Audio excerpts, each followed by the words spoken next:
Hare Krishna, Krishna Krishna, Hare Hare, Hare Ram, Ram, Hare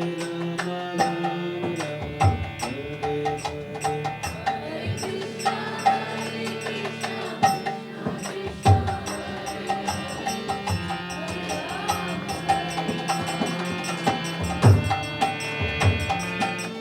Hare Krishna, Krishna Krishna, Hare Hare, Hare Ram, Ram, Hare Hare.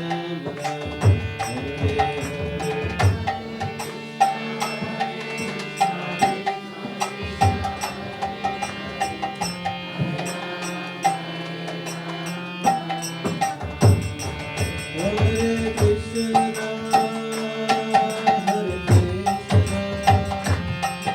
Krishna Krishna, Hare Hare, Hare Rama, Hare Rama, Rama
Hare Krishna, Hare Krishna, Krishna Krishna, Hare Hare, Hare Rama, Hare Rama,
Rama Hare Vishnupada Paramahamsa Parivrajacharya Ashtottara Sadasya His Divine Grace A.C. Bhaktivedanta Swami Srila Prabhupada ki Jai Om Vishnupada Paramahamsa Parivrajacharya Ashtottara Sadasya His Divine Grace Bhakti Siddhanta Saraswati Thakur Maharaj ki प्रेम से कहो श्री कृष्ण चैतन्य प्रभु नित्यानंद श्री अद्वैत गदाधर श्रीवासदि गौर भक्तवृंद की श्री श्री राधा कृष्ण गोप गोपीनाथ श्याम कुंद राधा कुंद गिरि गोवर्धन की वृंदावन धाम की मदन धाम की जगन्नाथपुर धाम की नवदीप मायापुर धाम की गंगा माई की यमुना माई की भक्ति देवी तुलसी महारानी की, समावेत भक्त वृंद की, all glorious to assembly devotees, all glorious to assembly devotees, all glorious to assembly devotees, all glorious to Sri Sri Guru and Guru, all glorious to Srila Prabhupada ki. Om Namo Bhagavate Vasudevaya.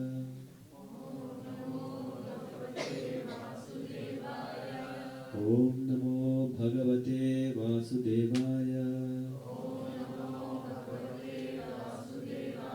Om Namo Bhagavate Vasudevaya.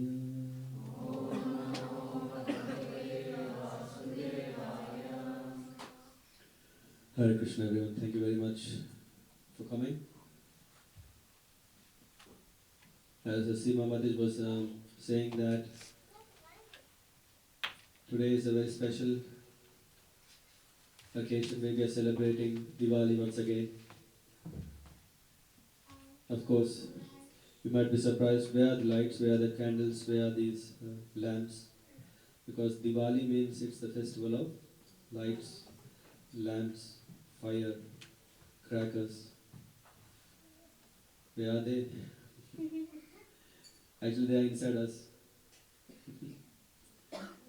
So, they are deep inside us, but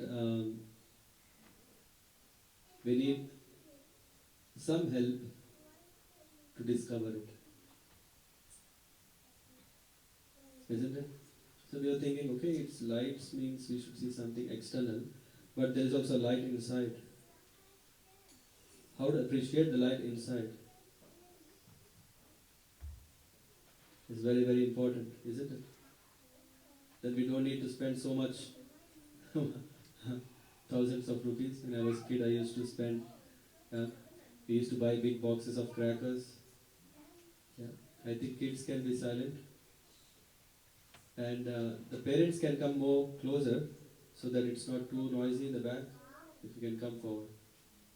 Yeah, you can come. Feel free. If it's getting loud, and of course parents, I'm sure they won't talk. So they'll not disturb the kids anyway. Yeah.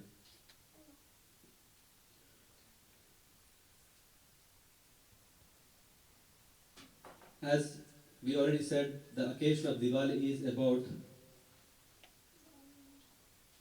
showing the way to the Lord. The way to the Lord. It's interesting, isn't it? In fact, when Lord Ramachandra was returning to Ayodhya after 14 years, it was Amavasya, the new moon day. There was no light. And all the residents of Ayodhya, what they did was they have lit a lamp, showing the way to the Lord. Interesting, isn't it? We always thought that the Lord shows us the way, but the Ayodhya Vasis, they have shown the way to the Lord. No, it is not just showing, it's actually welcoming. These lamps are a means of showing love and affection towards the Lord. And oh Lord, please come. We are eagerly waiting.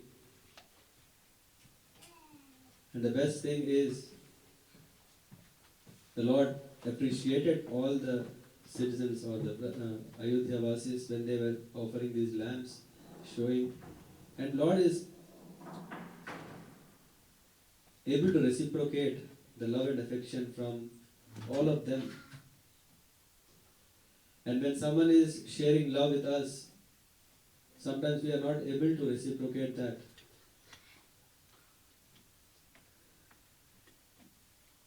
Then how are we going to celebrate Diwali?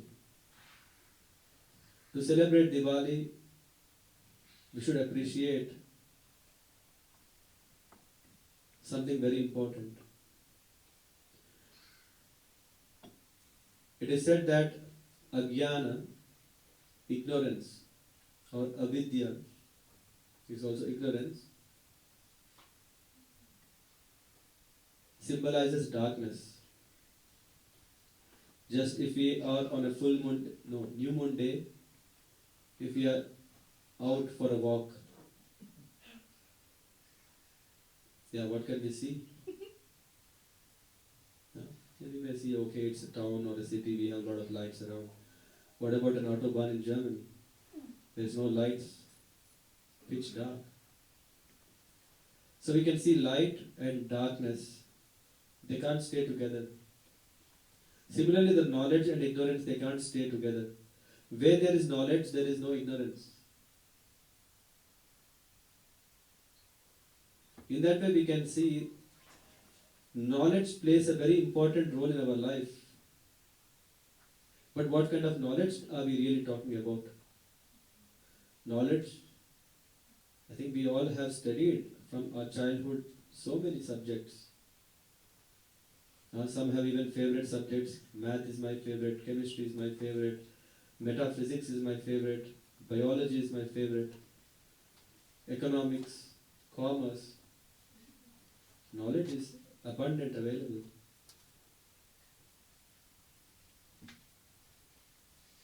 Isn't it? Which means there's light and light all the time in our life, isn't it? So much light. But still, why are we feeling that there is some ignorance? There's some strange sound coming from.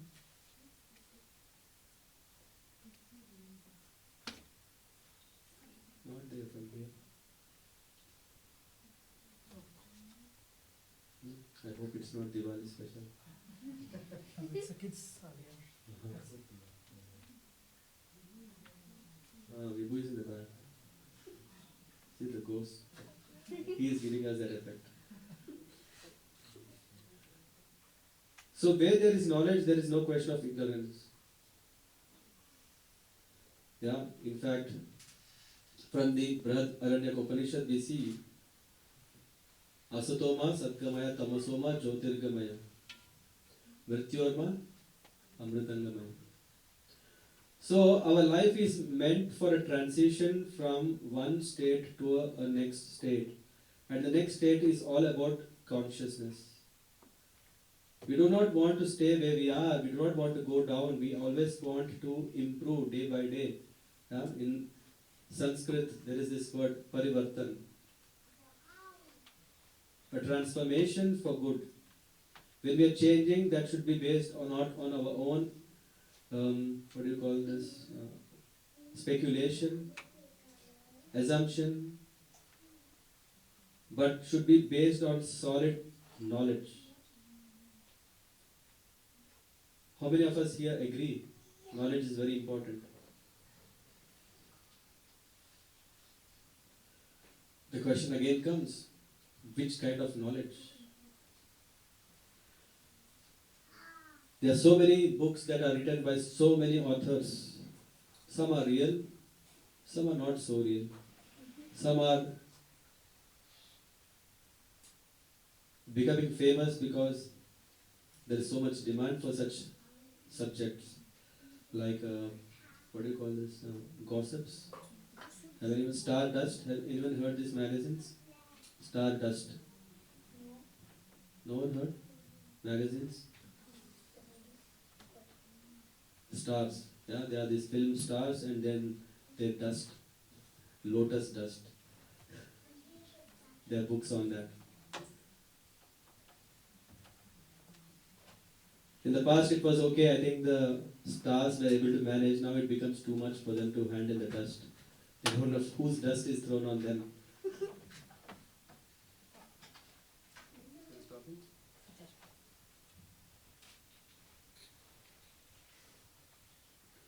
Let's come to the point, because we don't want to spend time on that knowledge which doesn't take us anywhere. We want to understand that knowledge which is the king of knowledge, Raja Vidya. Vidya means education. Vidya means knowledge. Raja Vidya, the king of knowledge. So which means if Krishna is declaring in the 9th chapter of Bhagavad Gita, he's saying this is the most confidential knowledge. Which means, what is very confidential? What is confidentiality means? Secret. Isn't it? So, this means, is this knowledge not for us? Yeah, when we're saying that Krishna is declaring in the 9th chapter, just in the middle of the whole Bhagavad Gita, he is saying that whatever I am speaking, what I have said to you, O Arjuna, yeah, please don't take it easy. This is the king of knowledge. Raja Vidya, Raja Guhyam. Yeah? Raja Vidya, the king of knowledge, Raja Guhyam, very confidential. Pavitram idam uttamam. Pavitram is very pure. We all want to restore ourselves to that purity. For that we are trying so many ways. If we are really sincere, if we are in the mode of goodness, at least we are trying to improve.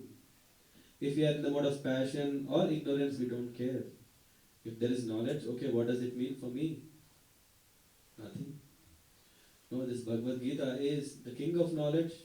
Means if someone is want to advance intellectually, who want to understand the real absolute truth, one who wants to appreciate what is that is relevant for my own self.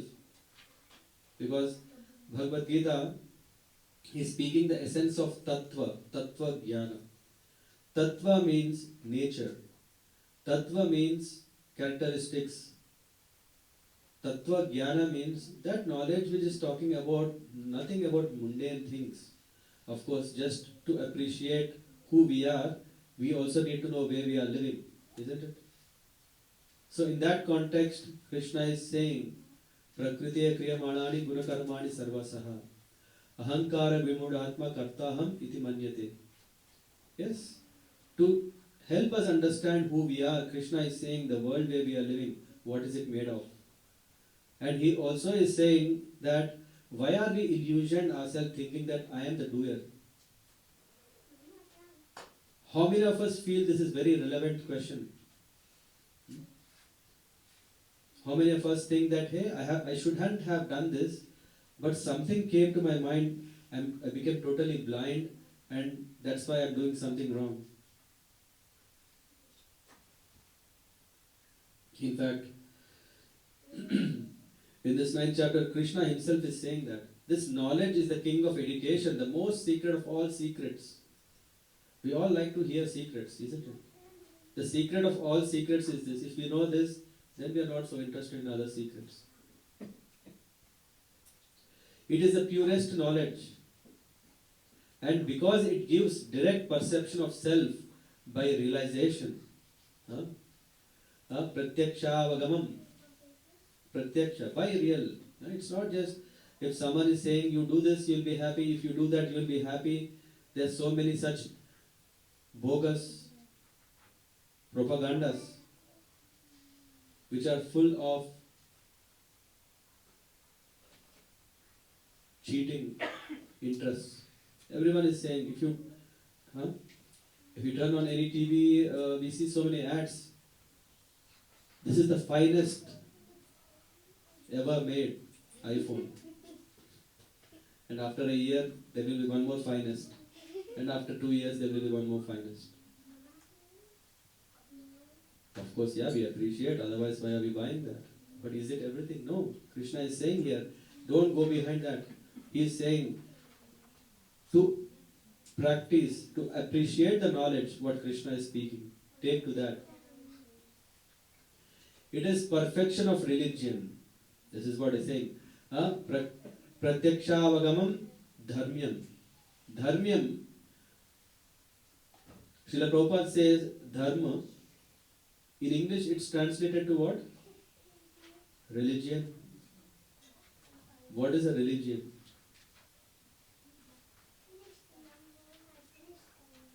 What is religion?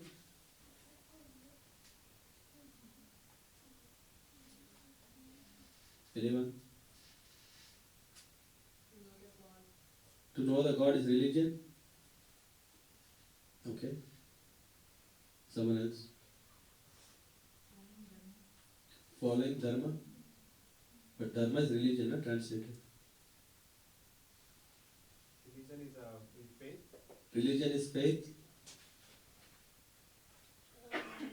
You are asking a fundamental question. What is religion? Maybe following certain norms and rituals without actually understanding it. following norms and rituals. Okay, It's a way of life. it's a way of life. It's art of living. Or someone else. Knowledge to seek for God. Knowledge to seek the God. Okay. To worship a god, a particular god. To worship a particular God is religion. Okay. Someone else. We have not come anywhere close to what is dharma means. What is dharma? What is religion? You pick one. Righteousness. Righteousness. Okay. Yes. Follow the way of life, whatever has been described in the scriptures of particular religion, that is. So to follow, I think what Seema, I think someone said, rituals and whatever is mentioned in the scriptures. To follow the Vedas. Follow the Vedas is religion The or dharma. dharma. Okay.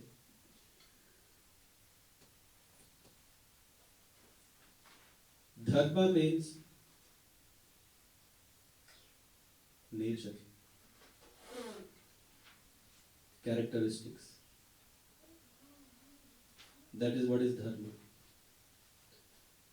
Just like sugar's nature is sweetness. Everything has a nature, and that is its dharma. A fish can't swim outside the water. What is the dharma of the fish? To swim underwater. Yes, no choice. That's its natural character. It can't overrule it. It can't just go away from it. But then now the question is, what is our nature then? What should be our religion then? Is it Hinduism? Is it Islam? Is it Christianity? Is it Judaism, Buddhism, Jainism, Sikhism? What ism are we talking about? Or Samaikya? Huh?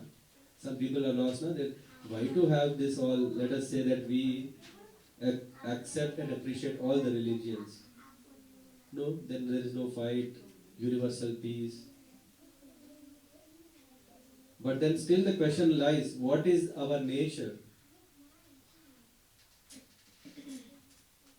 Our nature is to serve. So if at all we say that I am practicing a religion, that means that actually I am exhibiting what I am supposed to. What is that? To serve. Serving is the religion of a human, or in fact any life for a human. That's why naturally we have this tendency, as soon as we say, I want to serve, no? Unless we are hit back, we always want to serve. No, I have no interest in serving others. Yeah, I see some people are crazy, they are always busy serving. Yes, when the time comes, when this covering goes off, then we start appreciating the value of service. As long as when we are thinking that I am the doer, we are really thinking that I can do all myself, and then we are not relying on service.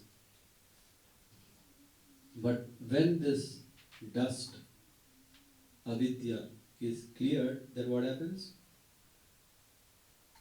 Then we start appreciating what is our true dharma. What is a true dharma is exposed through what? Tattva jnana, transcendental knowledge. The essence of Bhagavad Gita, the glories of Bhagavad Gita is that it is not telling about any mundane things, how to lead a successful householder life. Of course, if you follow Bhagavad Gita, you can also lead a successful life, no doubt about it. But that's not the only purpose of Bhagavad Gita. We do not want to undermine the value of Bhagavad Gita just for our own, doing proper pranayama. Understand when to leave the world, how to leave the world, when we die, what happens. No, it is to understand the 5 elements. What are those 5 things? Ishvara, Prakriti, Karma, Jiva, 4th one, Kala. Krishna is speaking about these 5 things which are very important, isn't it? In fact, in the purport here we can, in one of the lectures, Srila Prabhupada says, there is no other business for us. Prabhupada gives example of his disciples saying, you see these boys and girls, they don't do anything hard work outside. That's why here it says, Susukham Kartum Avyayam. Susukham. Krishna is saying that Raja Vidya Rajaguhyam Pavitram Idam Uttamam Pratyakshaavagamam Dharmyam Susukham Kartum Avyayam. He is saying if you take up to devotional service, it is going to be very, very blissful, happy. Susukham Kartum Avyayam. Avyayam means everlasting. Vyaya. You know what is Vyaya? Vyaya means what is left. In division, what is that? Reminder. Avyaya means there is nothing, everlasting.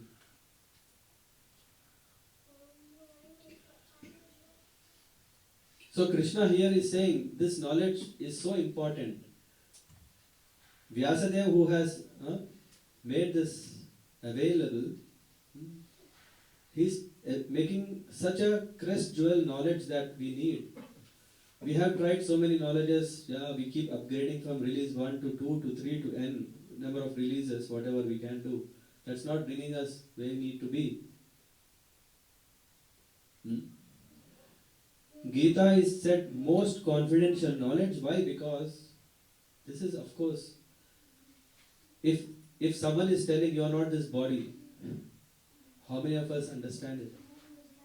If I am saying, hey, Satish, you are not the body, then you say, who am I? Are you a fool? I have this body. You see my body, my hand, my head, but then who is you that this hand, head, everything belongs to?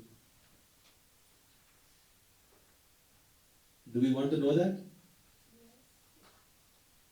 We need to read Bhagavad Gita. In fact, this is very confidential because it involves understanding of soul and body. Until we are exposed to Bhagavad Gita, we only thought that there is nothing, no separate discrimination between all these things. We think, who am I? I am Subhash, I am Sudama, I am that, I am this. But who is that? I am mother, I am father, I am brother, I am sister, I am that, I am this. But then who is that you? Lord. Who is that we? Bhagavad Gita is considered to be very confidential knowledge. Why? Because it is going to give the secret of success. What is that secret? The secret through which one can attain the Lord. First, to understand who we are. Who are we? Soul, Atma, Jiva Atma. In this way, you may be familiar with these terms called, what is it called? Annamaya Kosha. Anyone heard this?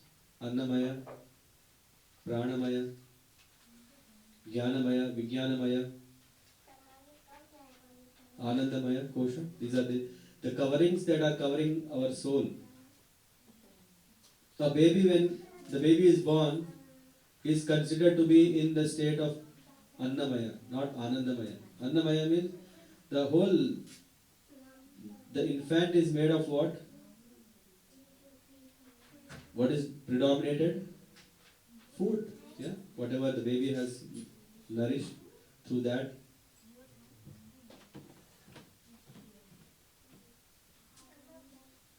So where can we understand all this knowledge? Is from Bhagavad Gita.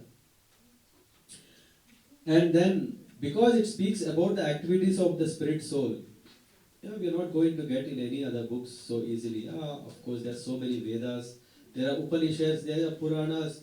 Yes, the essence of all the Upanishads, the essence of all the principles and doctrines written by some great philosophers like Gautama, like Yajnavalkya, and there are so many who have written Kannada.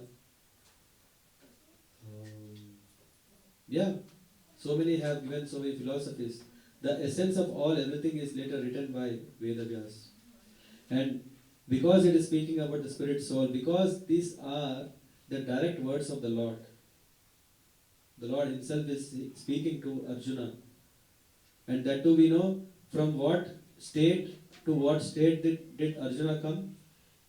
What is the first chapter of Bhagavad Gita called?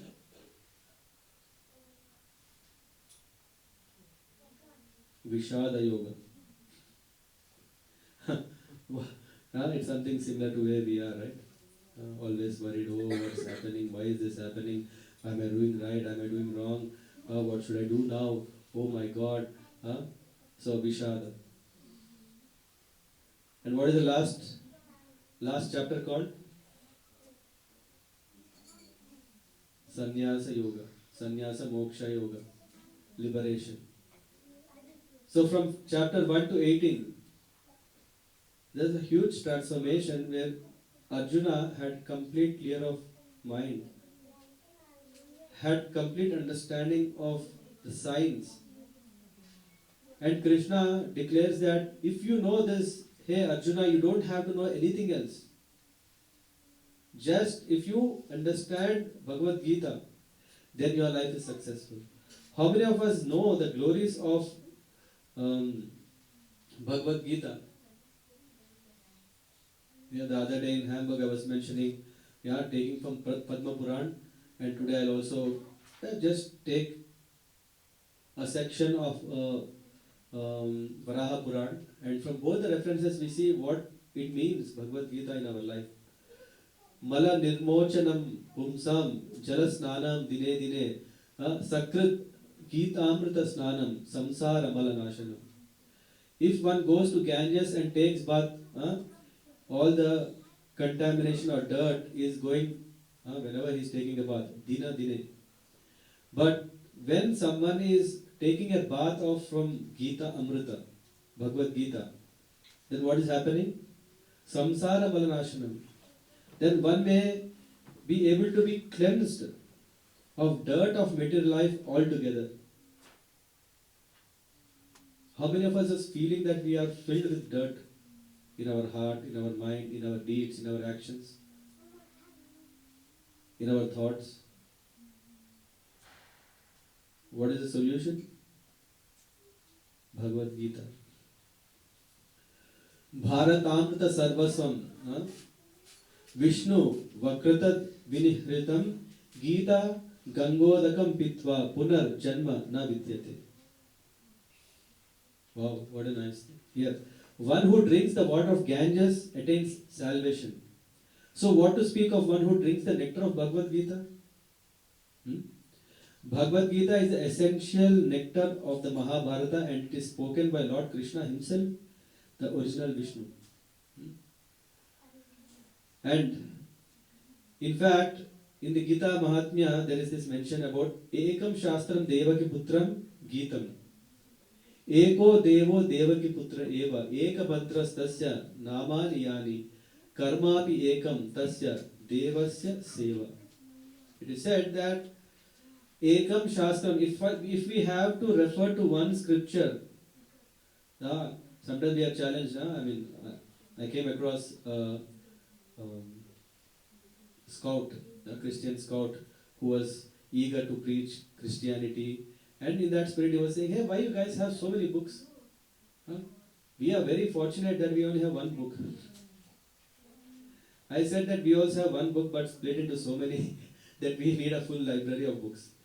But anyway, if at all we need one Shastra that we want to refer, Ekam Shastram Devaki Putra Gitam, not any other Gitam. There is this, what is the other Gita? Vakra? Yajnavalkya? No.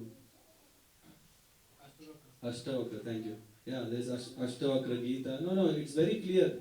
If we want to read one book, the book is none other than Devaki Putra Gitam. Eko Devo Devaki Putra Eva. If we want to worship one Lord, again, Christians they say, why you have so many? Why you have crores of gods? In fact, we have one supreme personality of Godhead. Krishna himself is declaring in Vibhuti Yoga. He is saying, hey Parth, everything is coming from me, everything I am. So, Eko Devo Devaki Putra Eva, Eka Mantrastasya Namani Yani. If one want to chant a mantra, it is said that one chants the holy name of the Lord. Hare Krishna, Krishna Krishna, Hare Hare, Hare Rama, Rama Rama, Hare Hare.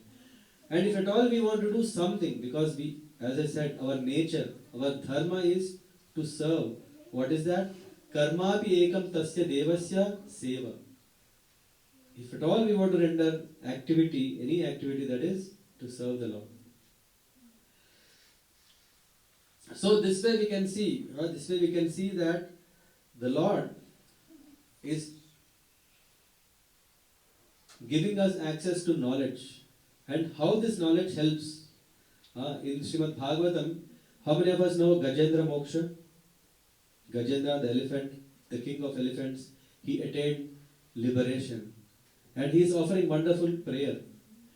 Gunarani Channa Chit Usmapaya Tat Shobha Vispurijita Manashaya Naishkarmya Bhavena Vibhajitagama Swayam Prakashaya Namas Karomi. Gajendra is saying, my Lord, as the fire in Arani wood is covered, it is said that when the yajnas are performed, now we have lighters, we have matchsticks. In those days, it was a special wood called Arani. When this Arani wood is brought and rubbed, then this fire used to come. There is a process, is covered. So the fire is there in the wood. And he is saying, you and your unlimited knowledge are covered by the material modes of nature.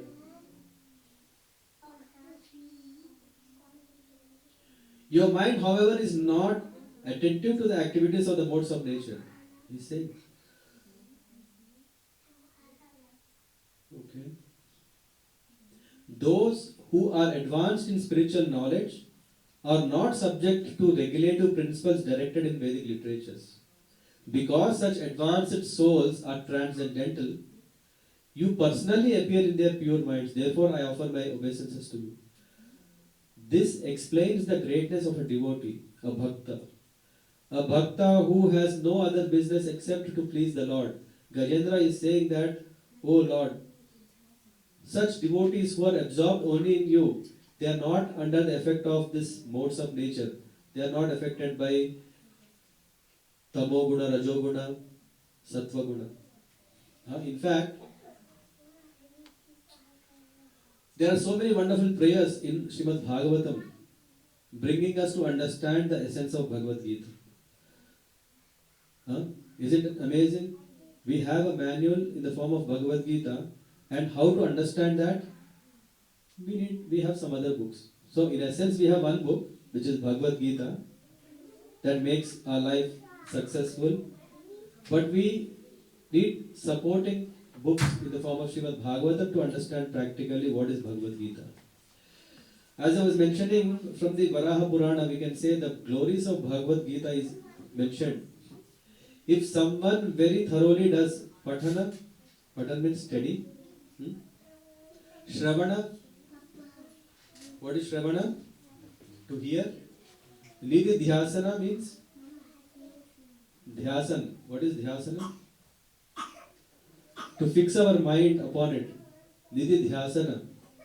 If one is doing Patan study, Shravana, Nidhi Dhyasana of Bhagavad Gita thoroughly, then he is to be considered as Paran Pada. Means he has crossed over the material conditioning. He is free from all this kind of conditioning. He is also called Jnana Siddhi, one who has attained the knowledge, realization of it. Not just knowledge. Knowledge, we can get knowledge from many ways. Google, ChatGPT, or so many things are there where we can get knowledge. So many books are there. One should thoroughly understand. Tattva Jnana doesn't come just like that. Tattva Jnana can be understood only from Tattvadarshis. One who has went through this path and who has understood this, He is going to give us that knowledge. So what we have to do is we have to go and approach them, submissively inquire, serve them, and attain this Tattva Jnana. But okay, it's too much for me. Bhagavad Gita, come on. Too much for me. I have to finish my MBA. I have to finish my certifications. I have that, I have this. We are always under time pressure, isn't it? I have to work. In this Varaha Purana it is said, if one reads 3/4 of Bhagavad Gita sincerely, then he will reap the fruit of performing a Godana, sacrificing or charity, giving a cow in charity. One says no time. If one says, okay, I can read half of Bhagavad Gita, then it is equivalent to going to the bank of Ganges and taking a holy dip in Ganga. The phala that one gets, Ganga Snana phala, one can get that. And one says, no, I am, come on, that's too much. Which chapter should I select? There are some small chapters. Don't go to the second chapter, please. Second, 11, 18. Oh my God. Other we can do it. Anyway, I think Gita Jayanti is coming soon, right? We will know it. And then, if one is at least reading 1/4 of the 3 chapters, not even 3 chapters, 1/4 of 3 chapters, it qualifies one from whatever one does when someone is doing Soma Yajna. And Soma Yajna, the result what one gets, he can enjoy for 10,000 years. If someone is really thinking, come on, I'm working every day so that I can live peacefully, I can enjoy my life. In Soma, in the Chandra Loka, one can enjoy life very, very nicely. And if we say, that is also, come on, a bit difficult. Okay, daily 1 chapter, not everything in a go. Let me read daily 1 chapter. Then he can attain Rudra Loka Prapti, where he can go to this Ganas and then he can enjoy all the facilities. Okay, now comes to our level. Okay, 10 shlokas. How many of us can read at least 10 shlokas of Bhagavad Gita? Oh, big challenge, come on. I don't even know how to read. Who cannot read can hear. Okay. Yeah. The point is getting in connect with Bhagavad Gita. Very nice. And then, if not 10, at least 7, 5, 4, 3, 2, 1. Who can at least do this much? Reading 1 shloka per day of Bhagavad Gita. Again, when we are saying reading, it means Shravanam is, Pathanam means what? Thoroughly studying. It's not just, okay, Sanskrit. Yada yada hi dharmasya glanir bhavati bharata. Oh, now I know 1 shloka every day. I don't have to go open the book. I know this shloka, every day I will read this. And what is the benefit?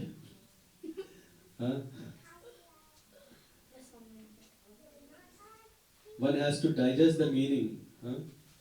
Then that brings the transformation. And when the transformation is coming, that is bringing us closer. What is the value of Bhagavad Gita to one who is on the deathbed and he is reading Bhagavad Gita? It is said, yes. That he will go to the Kunta, I think. Or Krishna himself will come to take him. Let's read from Varaha Purana. Let's see what Varaha Purana is saying. It is saying that a person who is doing the Gita Pathan when he is on the deathbed, he is attaining divinity. It means that one is coming to a realization that he is not this body. Just by reading. That's why we see very common practice in India that when someone is dying or after death, we just immediately want the soul to connect to, soul should get connected to Bhagavad Gita. Then all the pravachan that happens at home or before or after, it is very, very auspicious. A person, even if someone has committed terrible sin and inexhaustible, it's so much sin that one has performed, and steady by way of understanding and absorbing of Bhagavad Gita would qualify for Vaikuntha Loka. What does it mean? Even how bad one has committed sins all the life after life, or life before life, doesn't matter. If one takes to Bhagavad Gita, what happens? Vaikuntha Prapti. And a person after satisfying, a person without fail and keeps mind and thought of essence on Bhagavad Gita, if he is always absorbed, then he is called Jivan Mukta. What is Jivan Mukta? Liberated while living. He is liberated while living. How amazing is Bhagavad Gita? In this way we see Varaha Puran, Padma Puran, there are so many. It's called Gita Upanishad. It is essence of all Upanishads. It is a direct word of Krishna. That is the reason why it is so powerful. Raja Vidya, Raja Guhyam, all this is fine. But who is speaking this? Krishna. Krishna himself.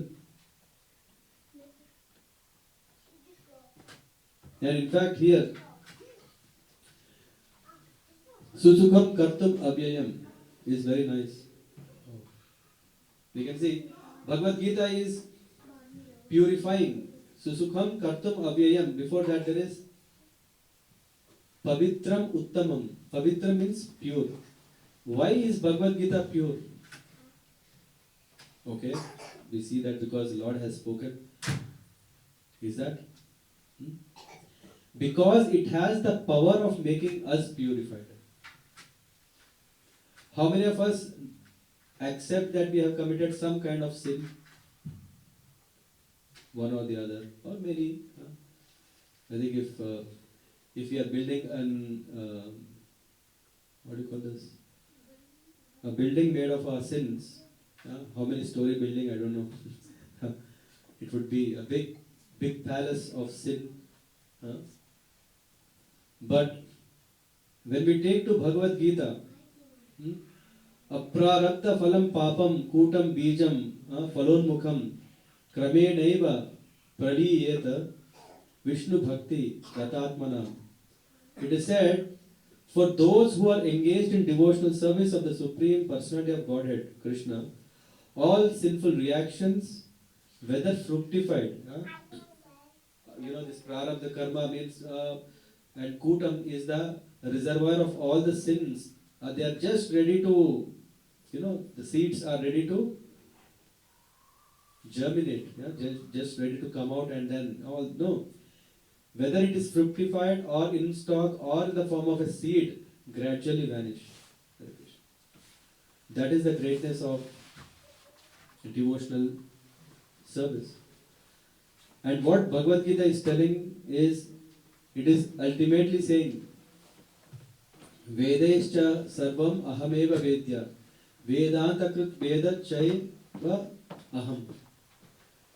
So Krishna is saying that the essence of the Vedas is to know me. The essence of Bhagavad Gita is to know him.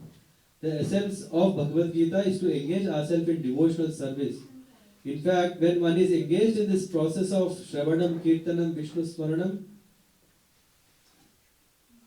Archanam, Vandanam, Dasyam, Sakhyam, Atmanivedanam. These are 9 limbs of devotional services one can engage. One can come gradually from just practicing Karma Yoga, Jnana Yoga, Buddhi Yoga, and can directly engage in devotional service, Bhakti Yoga. When one engages directly in Bhakti Yoga, what is happening? His life is clean, cleansed, completely free from all sinful life, reactions, what are going to come, what are already manifesting. How many of us are struggling? In fact, there is this, how many of us have come across scripture that is telling us how to solve our problems of our life? Huh? Can someone refer some nice books how to solve problems of our life? Well, let's understand what problems are you talking, Prabhu? What are the problems of our life?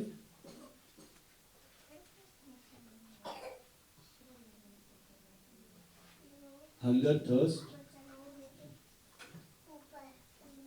Yeah, are we not hungry? That's a big problem, isn't it? Yeah. Today we come across so many ads which says, oh, there are people who are starving for food, there are people who are starving for clothing, there are people who are starving for lack of proper water, malnutrition, all these things. Is that the real problem? I think we are advancing, isn't it? We have gone to the moon, we are going to Mars, I don't know what is next. Do we think that the problems are gone just by moving from planet to another planet?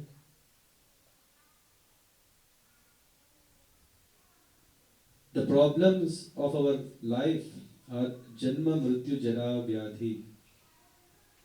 Janma, what is it? Birth. Janma, Mrityu. Mrityu is death. Jara. What is Jara? Old age. Old age. Vyadhi. Disease. These are our problems. Do we want any of these problems in our life? How many of us like diseases? Come on. Yeah. Come. No one wants disease in our life. Anyone wants old age? Yet he simply gave old age to his son. No one wants. If there is a transfer program, we really want to pass it on to someone. Death, just to hear the word death itself is deadly, isn't it? We don't want. Huh? Maybe I think scientists will crack it and then we'll find the elixir of life, the solution to all my problems, and will lead a very, very happy life. No, that's going to not happen. Why? Dukkhalayam, yeah? Janma Mrityu Jara Vyadi Dukkha Dosha Anudarshanam.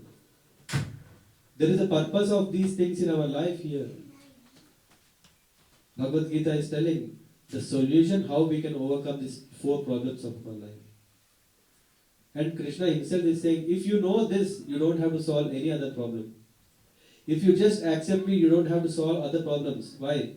Sarva dharma parijyajya mamekam sharanam raja ahatvam sarva papebhyo moksha isyami ma sucha.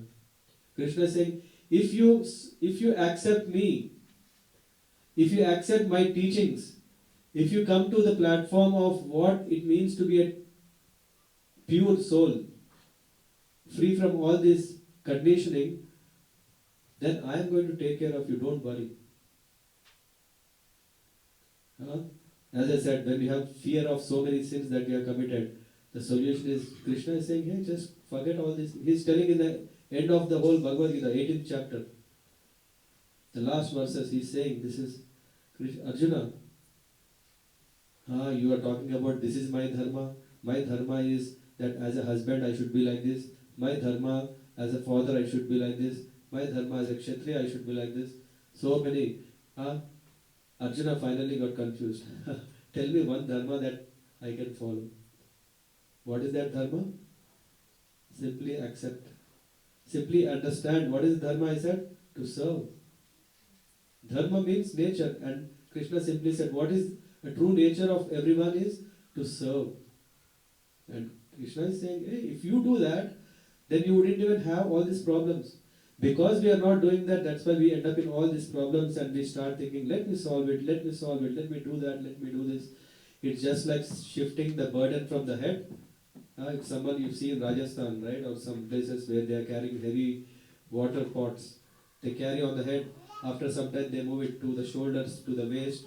They keep moving the weight from one place to the other. Similarly, we are carrying so many burdens from so many lifetimes.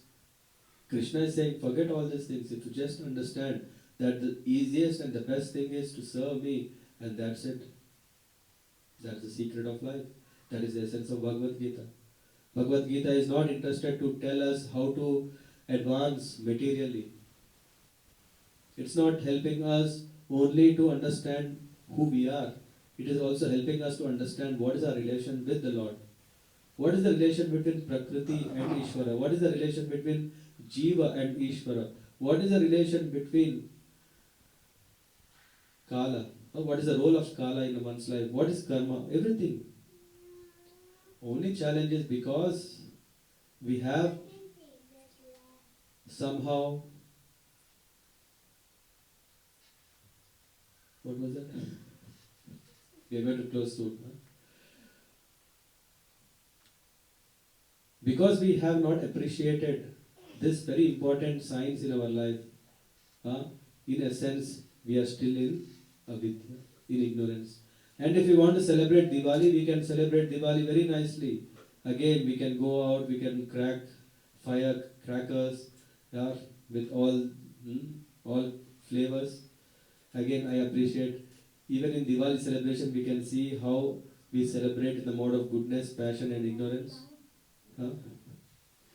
But the real purpose of light is that we want to bring that light inside our heart, so that that light, the knowledge, the essence of Bhagavad Gita can remove the ignorance from the root and enlighten or bring us to realization. Hare Krishna. Thank you very much. Any thoughts or questions or comments?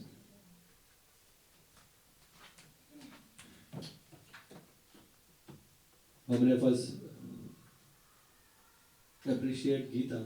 Bhagavad, I mean, not a girl Gita, but Bhagavad Gita. Yes.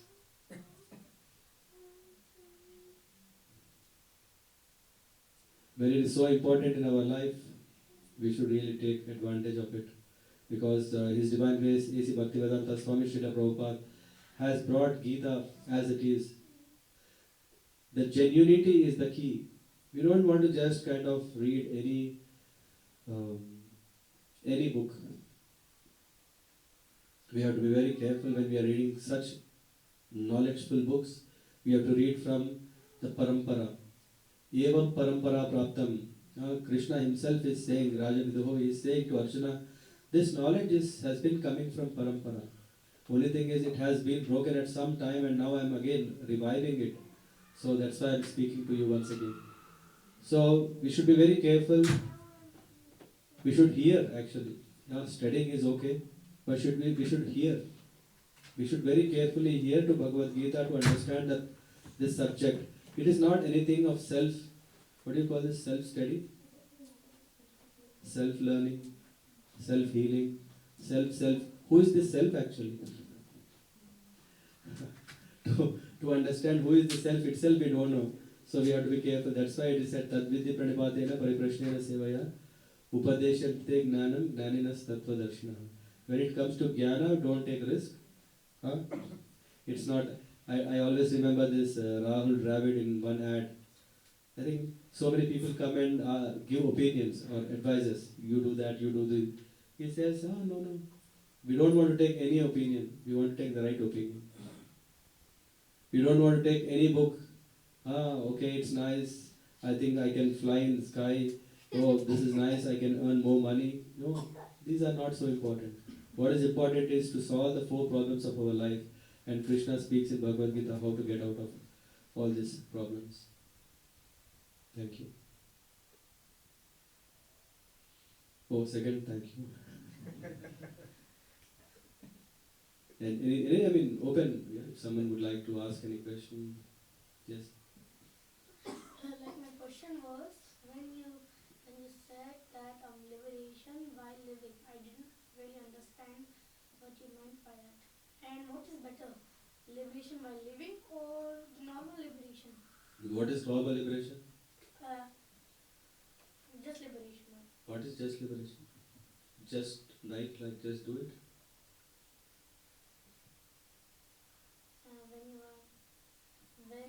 When God accepts you and takes you to the Kultur is liberation. Okay. And what is liberation while living? I don't really understand. So if the Lord is taking you to Vaikuntha, that's not just liberation. Moksha, when we talk about liberation, means freedom from suffering is moksha. Yeah. Do you want to get up early in the morning? Yeah. What time are you getting up? 6:37? But what time you want to get up? 9 o'clock? No.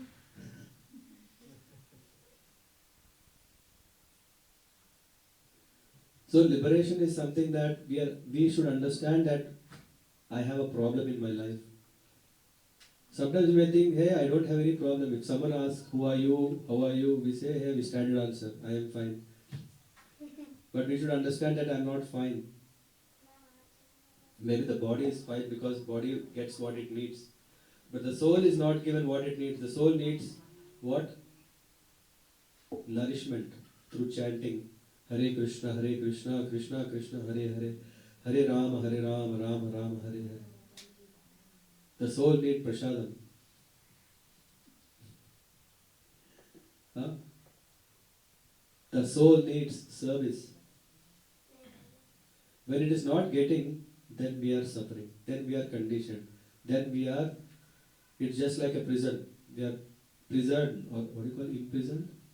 Is there a word imprisoned? Yeah. What is the meaning? That you are in a prison. Imprisoned.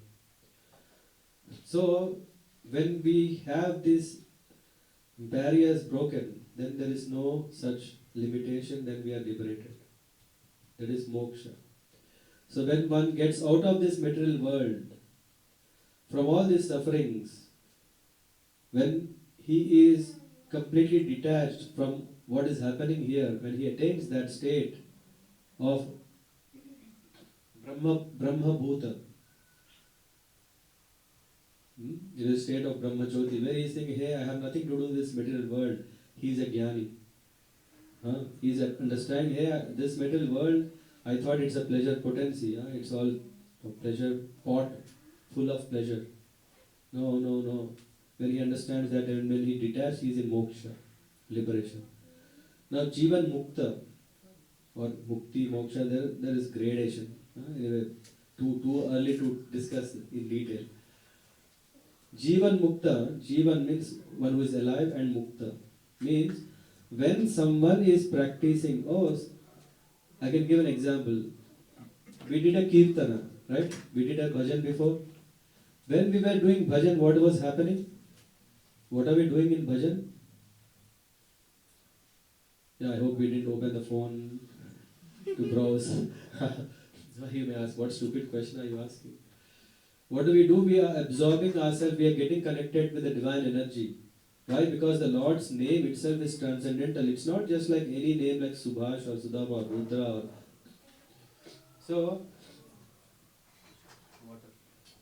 So we see that when we are connected, during that time what is happening is we are disconnected with the conditioning of this world.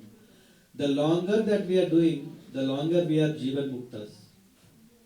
Means, today you were Jivan Mukta for 3 hours, Rudra.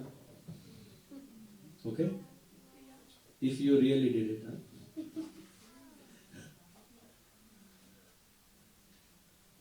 So, which means a devotee who is dedicating his life, though he is present in this world, though we may see that he is eating, he is talking, he is sleeping, he is Jivan Mukta because all his activities are under the supervision and direction of the Supreme Lord. Such a person is called Jivan Mukta. Means, one line answer, Jivan Mukta means devotee. Okay? Now you get it. A Jivan Mukta means a devotee who is alive. He is not already going to Vaikuntha, he is not going to Golok, he is still in this world, in Germany, in Neuss.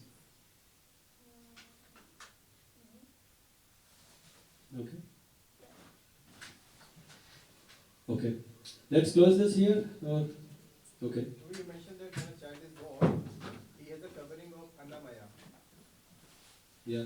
So if someone has... Not only he, everyone has this covering. Because we are also eating. So basically it means to say that our body is having these layers. These layers we are not able to see, but these layers are actually kind of conditioning us. Annamaya means we are at a gross level, we are formed out of food what we eat. That's why, what is that saying is there? You be what you are. Huh? What is it? What you eat. You are what you eat. Huh? You become what you eat. Okay. Something like that. It means that means जैसा होगा अन्न वैसा होगा मन. अन्न जैसे होगा मन. जैसा था अन्न वैसा होगा मन. Jai. That's what I mean. So, through the knowledge of Bhagavad Gita, one is coming from this Annamaya. He is slowly coming out. Hey, it's not. One who has come to the Anandamaya, he is not interested in all the other things. Yeah, when we are talking about Goswamis, Shat Goswamis Ashtakam, there is this Tyaktva Tota Mandalapatim Sedi Truchavat. No, this is not the right one.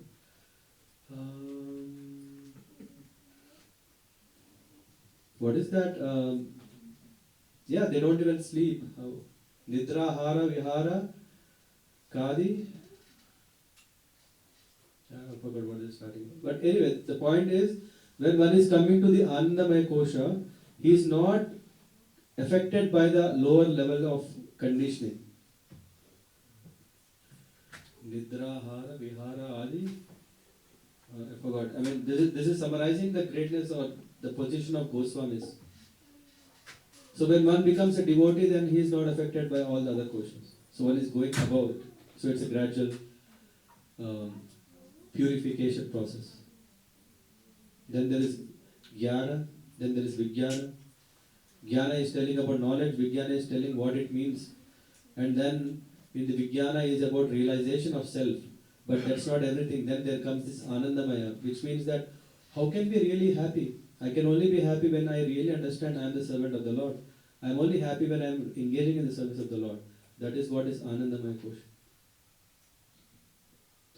For a baby is not already thinking about all those things. So dominated by Annamaya. Yeah, I think we'll stop here. We can have one-to-one. Because we have, I think, very exciting program that's planned next, and I want to give the space for that. Thank you so much. Srila Prabhupada ki jai.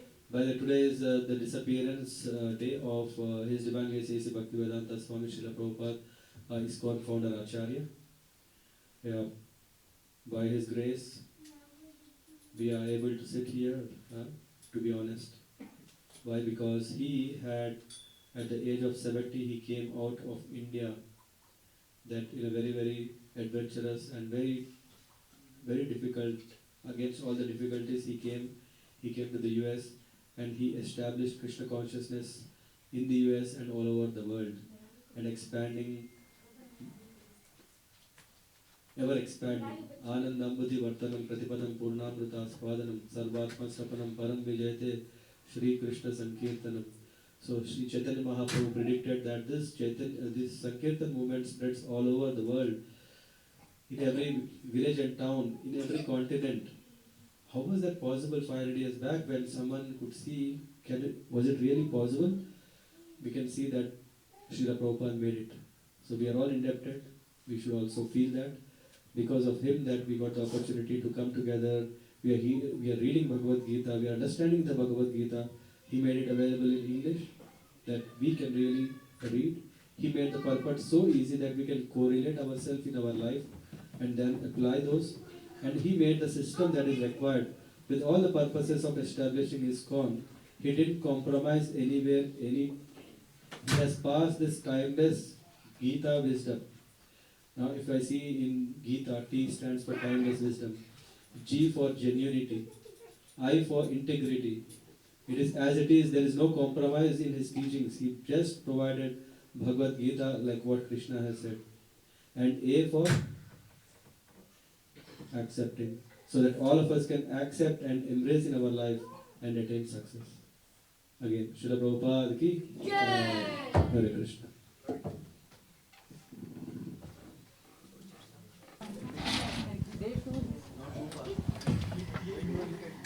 So, very warm thanks from informative session on the value and the wealth that is in Gita. So, it's a high time. Please pick up this book, this very, very valuable scripture. And if you have questions, you know whom to reach out to? The Pure Bliss Time team. Meanwhile, we are setting up for a very, very, very important program for the event. It is about something that actually has a lot of question for us. Have you guys heard of Varnashram? Yes? Is everybody clear what is it? Not really, right? Because of so many reasons. And that's exactly what we're going to learn today.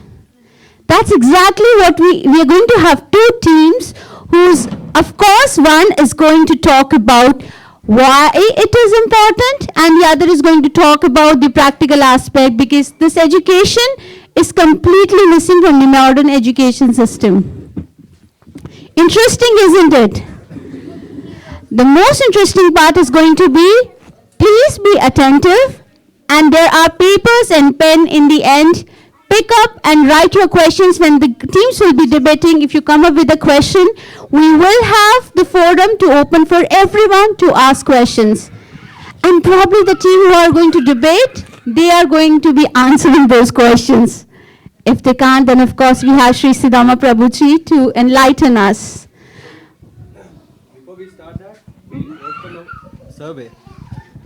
You can announce, we make a QR code, be ready to the phone. We make it now. In the phone it is? So everybody will come to Satish Prabhuji for scanning? We will arrange. Okay. So another very, very important thing, there is a live survey going on. So there is a QR code with Satish Prabhuji. Probably you can scan and you can give in your answers. Your answers will be anonymous. So feel free to answer, of course, truthfully. And let's see what comes in the end of the session. Any questions? So there is a QR code you need to scan. There is a survey. And when you give the answers, those answers, your name is not being disclosed. So it's completely anonymous with the idea that you guys going to be very honest about. And that's the whole idea, that we see how it is. The QR code is with Satish Prabhuji. Do you know who he is? So somebody will reach out to you. Yeah? But there is a survey, and we urge each one of you to take the survey if you have smartphones. If you don't have, let the person you have come with complete the survey, and then you can take another survey from the same phone. Of course, with different credentials. Yeah? Okay, guys, let's get started. We still have time, yeah? So,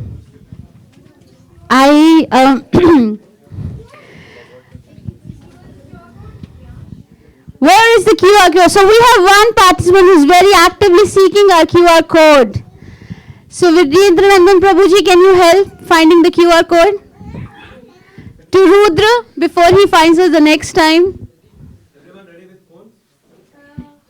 Okay.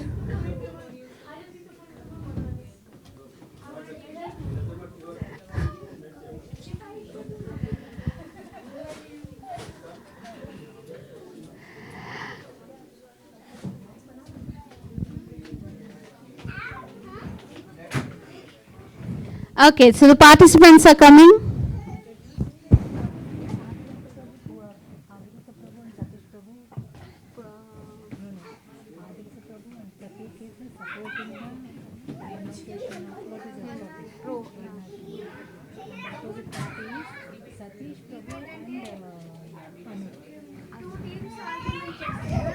Okay, so our Power Pack team is coming now.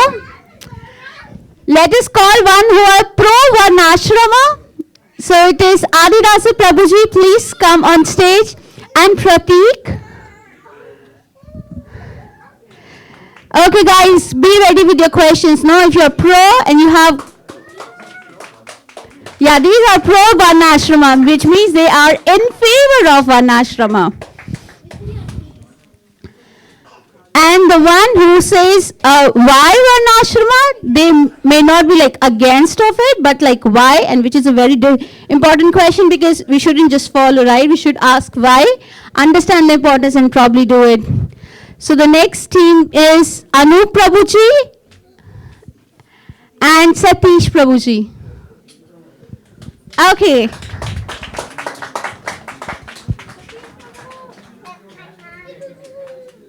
Satish Prabhu is there.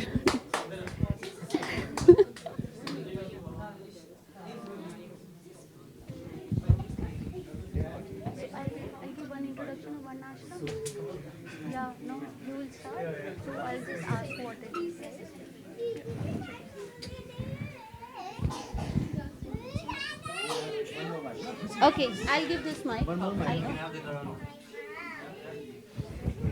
Okay, so let's first hear about what Varnashram is before the debate starts. So, good evening, devotees. So, hello. Yeah. So, what we are defending today is the Varna Ashrama Dharma, and especially the Daivya Varna Ashrama, which is a scientific framework for human society prescribed in the Vedic literatures. So, what is Varna Ashrama? Varna Ashrama dividing by Varna and Ashrama. Varna is dividing the work that is prescribed in the four aspects, and that is Shudras, Vaishyas, Kshatriyas, and Brahmanas. So, and the ashramas is again dividing it in on the timeline part for as brahmacharya, grahastha, vanaprastha, and sannyasa. So further Adirasa Prabhu will continue.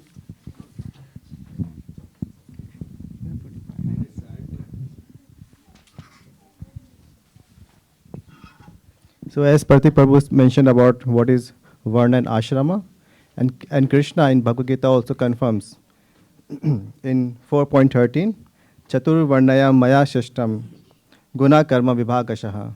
So these four Varna Ashram are created by me only. And so this is like so this Varna Ashrama, the purpose of Varna Ashrama is to reach the perfection of life. So Prabhupada also mentions once that it's like staircase, and the top stair is the bhakti. But one can take support of Varnashrama to reach the goal of life. And we see that Varnashram is everywhere. One can call it Varna, Ashram, or one can call it with some other name. So everywhere in every society, even if it's America, Germany, or India, there are four divisions of stages of life, and for social divisions which are based on guna and karma, like Krishna said. So these four varnas are based on guna and karma, qualities and the work that one can perform through his life. So for example, if one is born in a Brahmana family, so later by developing the qualities of Kshatriya, he can become a Kshatriya, or Shudra can become a Brahmana later by developing the qualities of Brahmana. But we see in the caste system, it is fixed. If one is born in a Brahman family, so even if he does not develop the qualities of Brahmana, he will be still considered as a Brahmana.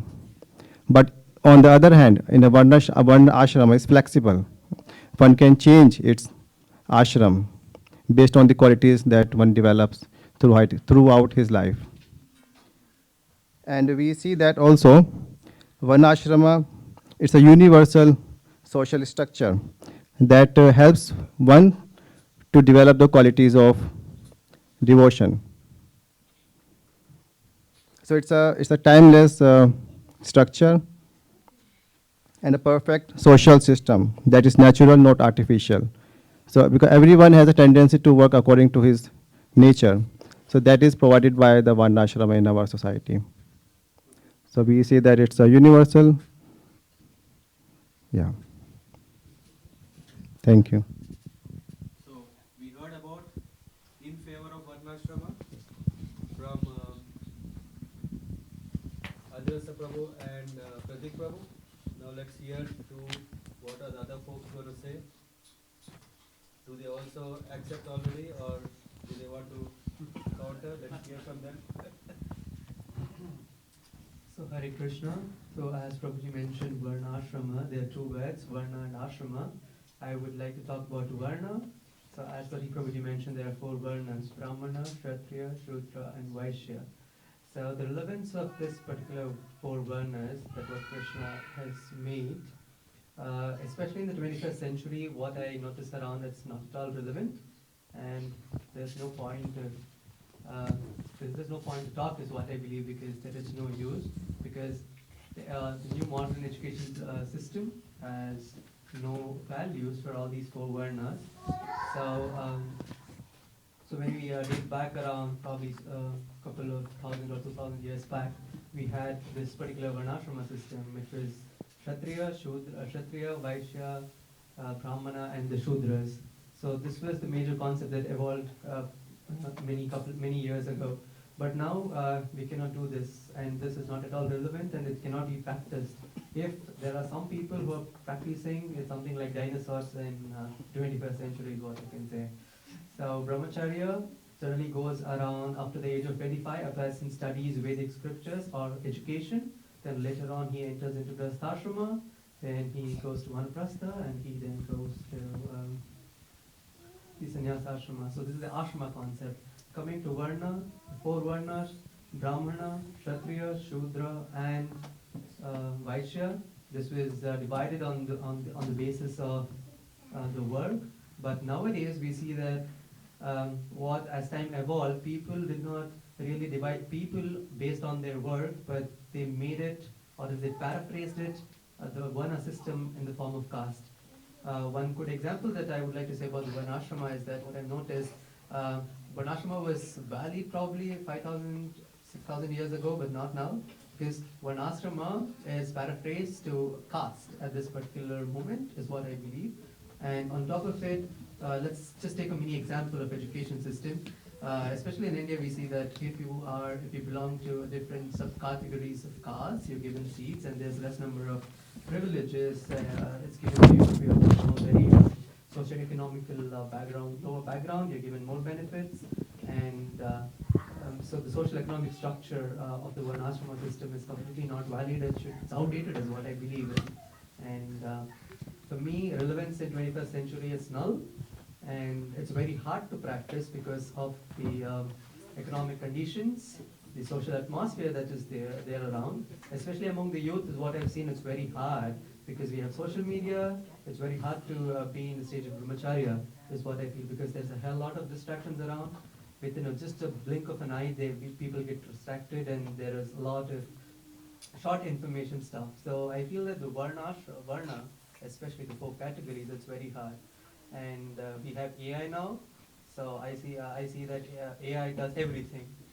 It also says ideologies of a Brahmana. It has qualities of a Kshatriya. It gives information about Kshatriyas, or it gives information about it. Then going to Vaishya, it thinks like a Vaishya, and it can do menial works, probably sending a drafting a mail, something like that, like a Shudra. So I feel that there's so many aspects, especially in the relevance of 21st century, that the Varnashrama, especially the four Varnas, is not valid, is what I personally feel. And I would like to pass on to Satish Prabhuji, who will talk about the ashrama concept and its relevance. Okay. Hare Krishna, everyone. So, what was relevant 5,000 years ago, is it relevant today? I think that's something we have to focus on. I believe what, Arya Sattva and Pratik Prabhu told was very, apt. They said Krishna brought in the Varnashrama system, which is very cool.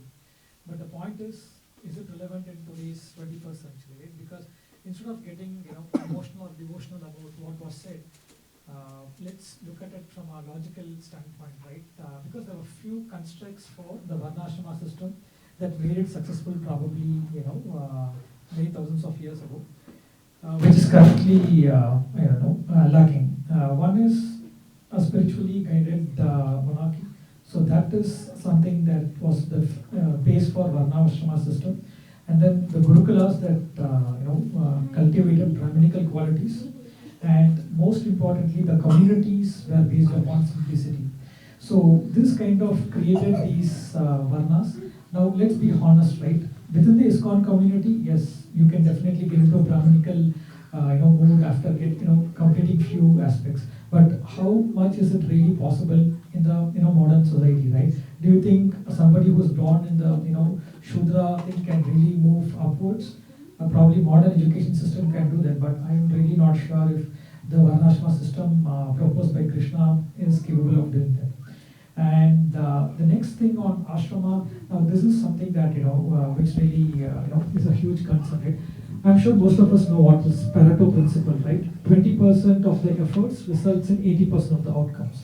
So which means, even in our career, the last 20% of our career is what will result to 80% of maybe productivity or wealth, etc. And the major problem, what I see in the Varnashrama system, as far as the ashrama is concerned, is it kind of makes these things sequential, right? First you have brahmacharya, then grahastha, then vanaprastha, and then finally sannyasa. But in my humble opinion, I think it's not possible to kind of sequence them, and it needs to go in parallel. In fact, our own founder, right, A.C. Bhaktivedanta, Swami Prabhupada, he was practicing the devotion, etc., parallelly, and there was a moment, and let's, maybe just the last thing, I would say Pareto principles also applied in Prabhupada's life, where he did the maximum impact only towards the later part of his life. So kind of, saying 50 years, leave everything and go, I don't think so that's the right mindset, at least in the 21st century. So, I'll take it from here. So, yeah, thank you very much. So, we have heard from both sides. One is favoring, what is it called, Varnashrama, and the other one is saying, what is it, Varnashrama in this time? I think this might be also somewhere in your mind had these questions, maybe not now, but before, or maybe this presentation can or would have made us think or come up with these questions. Be prepared in the end, not now.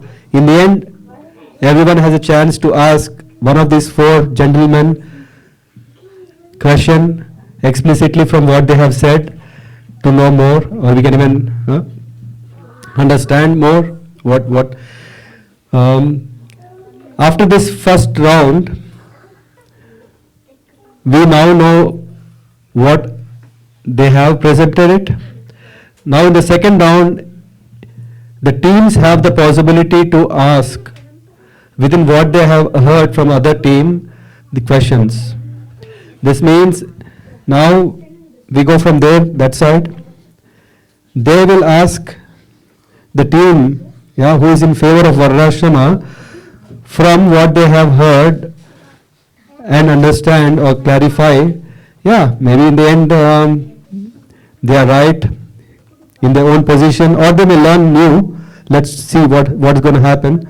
And this is a round where each member from the team is going to ask question. They can choose in any topic that they have heard.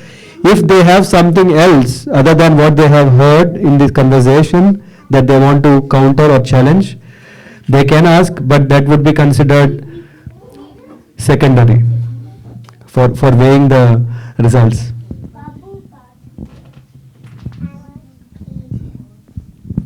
So it's your turn. So Prabhuji, thanks for your thoughts, and I have a question on the ashrama concept. So basically, the sequential way of dividing somebody's life, right? I don't know how effective that would be, because let's understand practically, the first 25 years of our life, we don't have that proper Gurukul-based system. Definitely not in the West as well. All of us want to, at least from the Indian thing, we want to go to a CBSE and end up at the IIT or IIM. I don't know how the Western world is also placed. So when you don't have the basic Gurukul system, how do you cultivate brahmacharya? And again, Jayadip Maharaj earlier, in Sunama Prabhu's place, gave a beautiful example.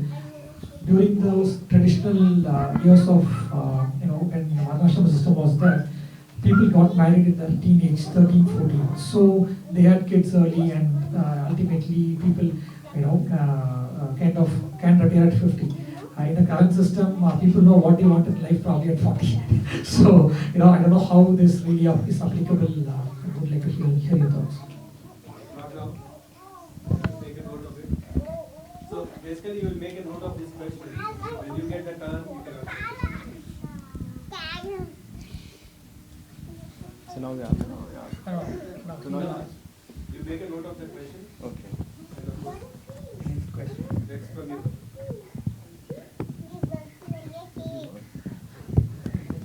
Yeah, let them guess the name.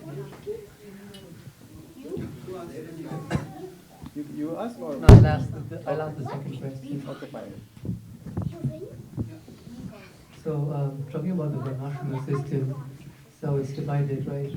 Brahmana, Kshatriya, Shudra, and Vaishya. Krishna says that he has divided these four categories. So, in Bhagavad Gita also Krishna says that Vidya Vinaya Sampanna, Brahmane Kavi Hastini, means that a learned person will see an elephant in a Brahmana. You want to be equal. So, what's like when we see in the modern society, there are many learned people. I call generally I can term it as learned fools. Why aren't people seeing everyone equal? That's the first sub question I have. The second sub question is, what is the reason do you think which was practiced around 2 or 3,000 years back, the Varnashrama system, like the four Varnas, Kshatriya, Shudra, and Brahmana, and this thing just based upon the duties that people used to do, was the turning point that which became caste? So what was the reason for it? And though if it became caste, why were people greedy enough to just continue the legacy around? Weren't there any wise men to put a full stop to it? But why did they still continue? And as in the 21st century, there is a lot of advancement in science and technology. Why aren't people still following the beliefs and without questioning it? Like if Krishna said that there is 4 different ways, then why aren't we sticking on to the principles of it? And why are we still continuing the old tradition that's been passed on? So this would be my another question.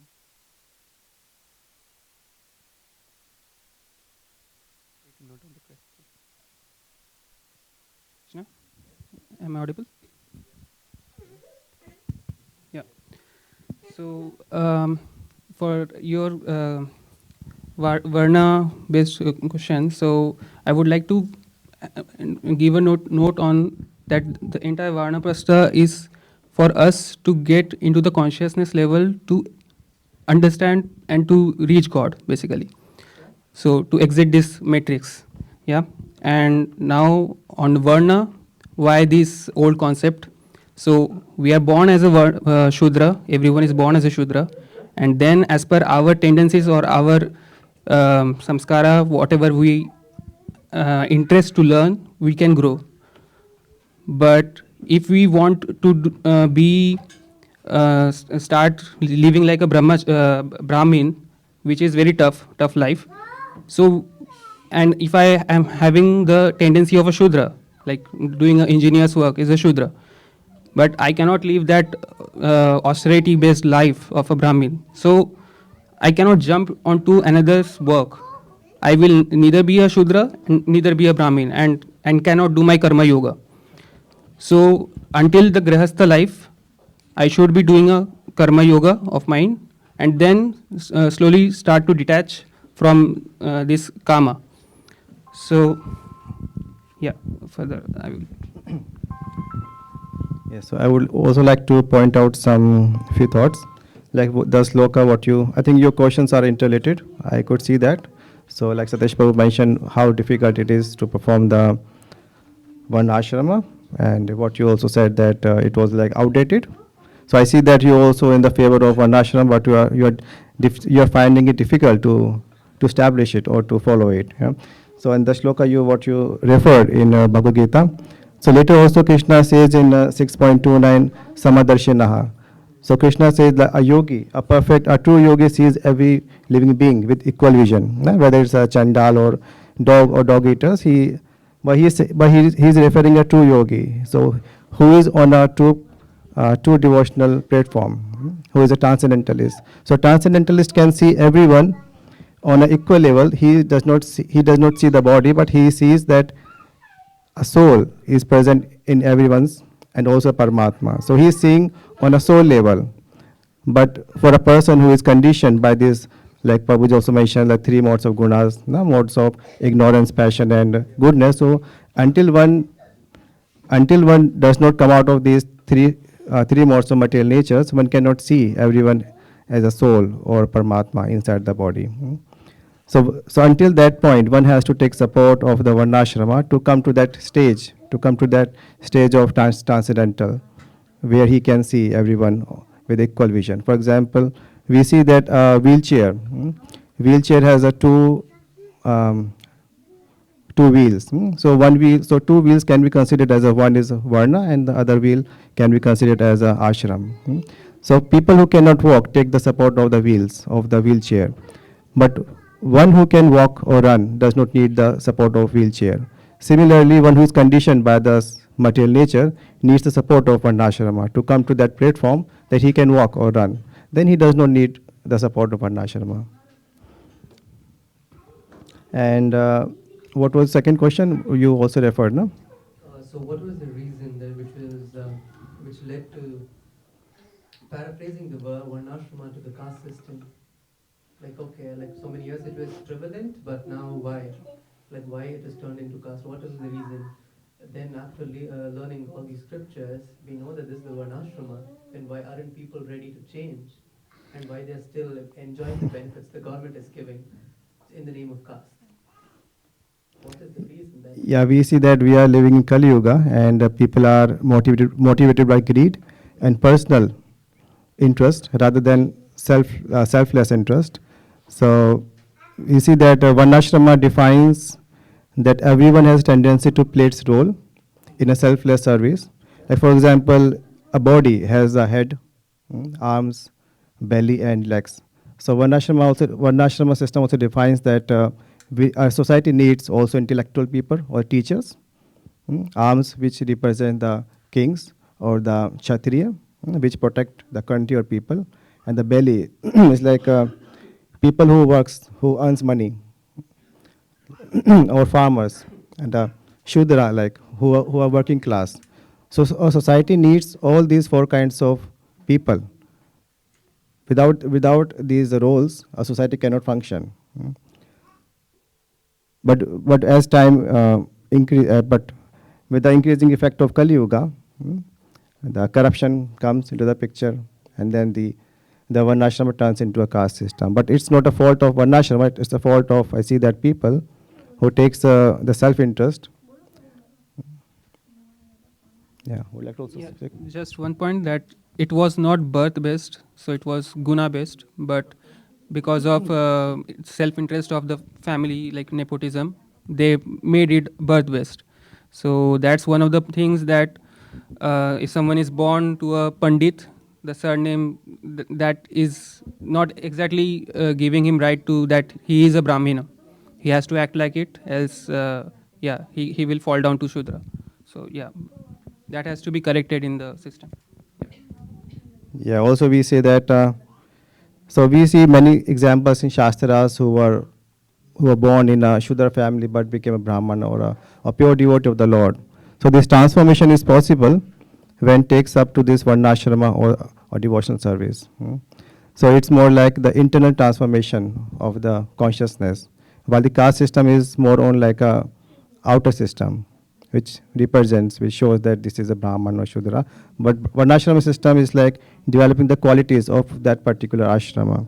If a brahmachari does not develop the qualities of the brahmachari, he is not following this ashram. For example, after getting married, if one gets enter into the ashram or a grahastha ashram, if husband and wife are not following the duties of the grahastha ashram, it's a Gramedi ashram. It's a Gramedi.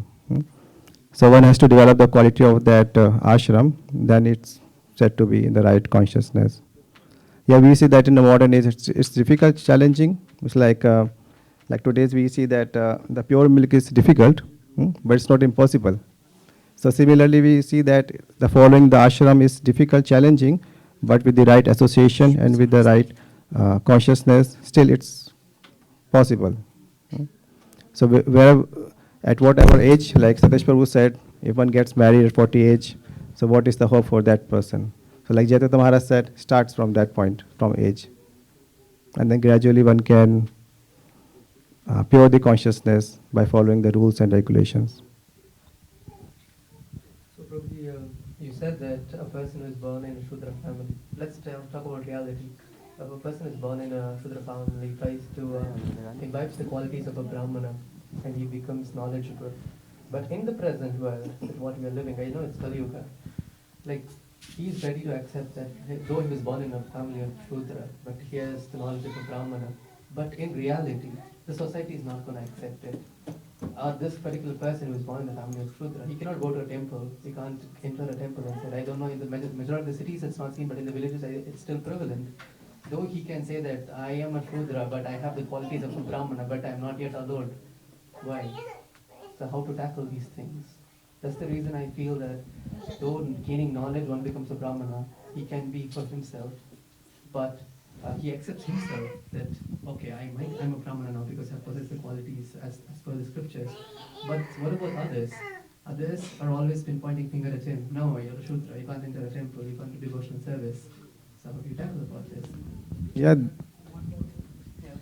In fact, Prabhuji, the concept of Dravidian philosophy in Tamil Nadu was completely brought into against this Varnashrama system. Right? I think Manusmriti also kind of talks about this Varnashrama system. And in Tamil Nadu, which is the place of the birth of the great Acharyas, it has been completely dominated by the Dravidian philosophy because they truly feel that this Varnashrama system discriminates people. So while in the absolute sense we totally agree because it's a Lord saying and our Acharyas and Gurus also proposing it. But our question is in the current construct, the way the society is currently constructed, does this Varnashrama really, is it really applicable? Because from dividing the age, I think we spoke about it briefly, what Jayadeva Maharaj said. And again, you give beautiful examples how Krishna says in Bhagavad Gita, we have to look at everybody equally, and even a Shudra, if he practices Brahmanical qualities, he can progress. But in the current societal, circumstances, a Shudra has his own, second name, and he or she has his own community and practices, and just developing the knowledge will the society accept, and because that has led to the complete, setup of different, political structures as well, right? So that's our concern. While principally the concept is good, will that really be possible to adopt it in the current social structure? How do you propose to change this social structure to bring it back into place? Maybe your thoughts on that. Well, that's why Prabhupada started this movement. Preaching is the essence. So that's why we need to preach as much as possible. So I see the problem is our education system. So we were not taught about this Varnashrama or any spiritual activities, any spiritual knowledge was not given. But preaching can make it possible. So yeah, as the Prabhu said also in the class, the prophecy of Chaitanya Mahaprabhu, no? It was like every town and village, this will be spread out. So yes. So then team A, who is in favor of Varnashrama, will challenge the team B, who are against Varnashrama, from what they have heard in the previous round, if they have made a note.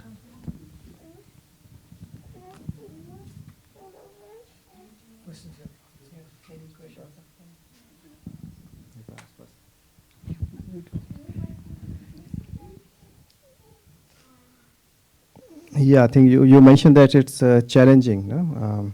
It's to follow the Varnashram system in this modern age of where we are living now. So what do you propose? That what is the option, alternative to this?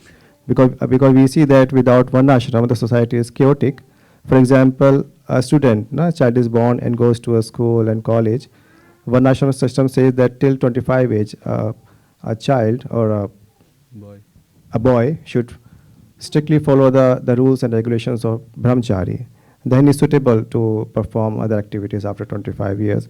But without following the brahmachari rules and regulations of varnashrama, we see that nowadays so much addictions is there. And even after marriage, we see that there is endless sense enjoyment. There is a varnashram system says that before getting married, one should think of vanaprastha, the next stage. And where is so without varnashram system, the purpose is lost.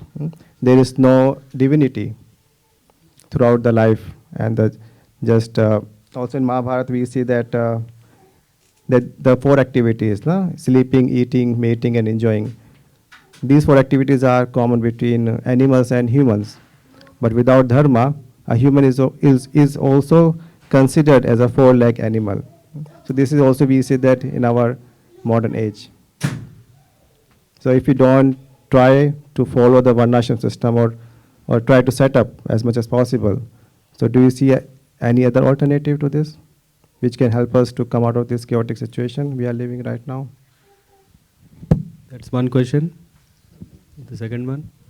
Yeah, also I would just like to add on it, like you can see the alternative of Varna Ashrama that we are using right now is like in Germany, the education system. You can see how students are bifurcated as per their gunas or as per their interest early on, and they are going into different professions. So it's not like everyone is trying to get to the best reputation or fame of the profession. So they give equality to all professions and respect. So the bhakti was missing from our system. If bhakti is not there, we are not considering all of the souls equal. Like the first point that you made about Brahma all being equal. So yeah, so it is add on to that previous question. Yeah. Yeah, I'm saying that the current system is having alternative of what we had earlier. The perfect system that we had earlier, we are having indirect other ways, but yeah, it is in a different style, but yeah. Basically, but in ashrama part, we are not conscious enough. In the retirement, we are just thinking about enjoying visiting places, but we are having those stages, earning money, then doing early retirement and all those. But yeah, the further we have to go to the roots of how to reach God. So basically, yeah. So.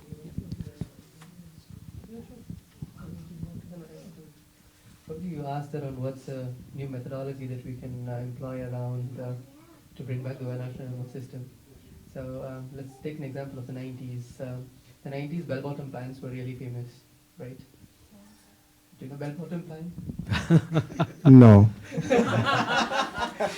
Okay, so bell-bottom pants were pants. It's like a baggy pant. It was really famous. No. It was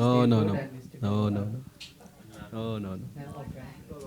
It is not baggy though. It's not baggy. It's kind of a baggy pant. So in the 90s, it was a bit famous. All the superstars used to wear around, and it was a trend that was in the 90s. But after in the early 20s, people started like, no, when time changed, fashion sense also changed.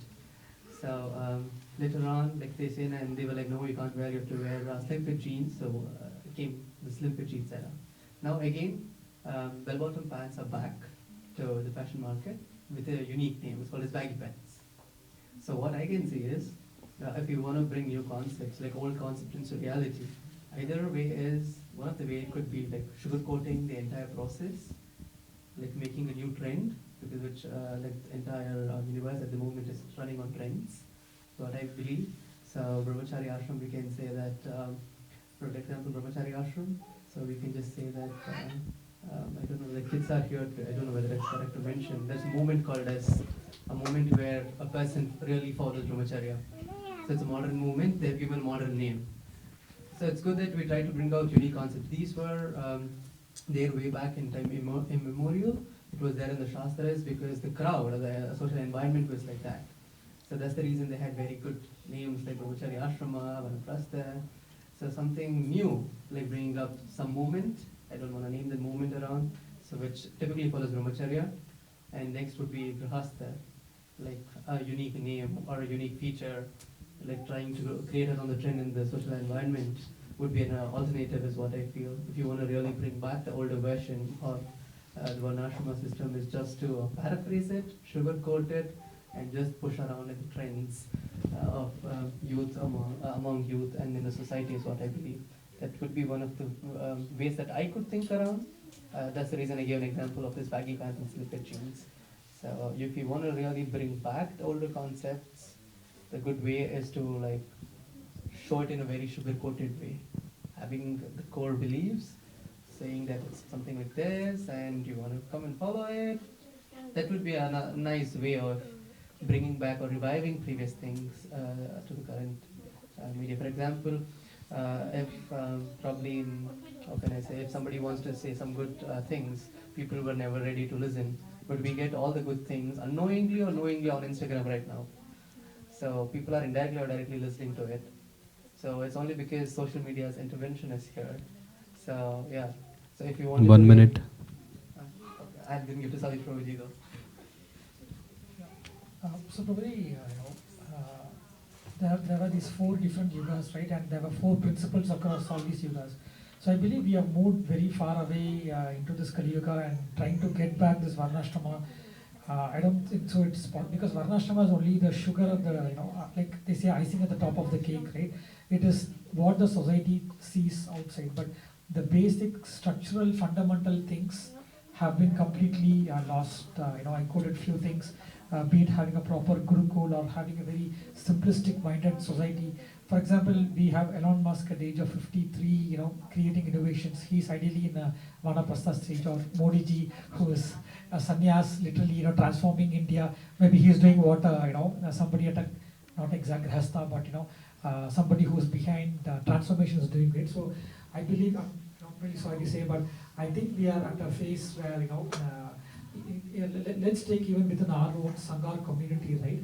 Emphasizing and bringing in, disciplines and rules is very, very difficult even amongst, 50, 100 people within, ISKCON, Gauradesh, or, even. So when we try to make this model globally, you need a transformator, right? You need somebody like Krishna or somebody to really bring this societal transformation. So I believe the foundational stones are lost, and at best what we could do is like, in our current way of life, have Krishna conscious, raise a Krishna conscious way of life.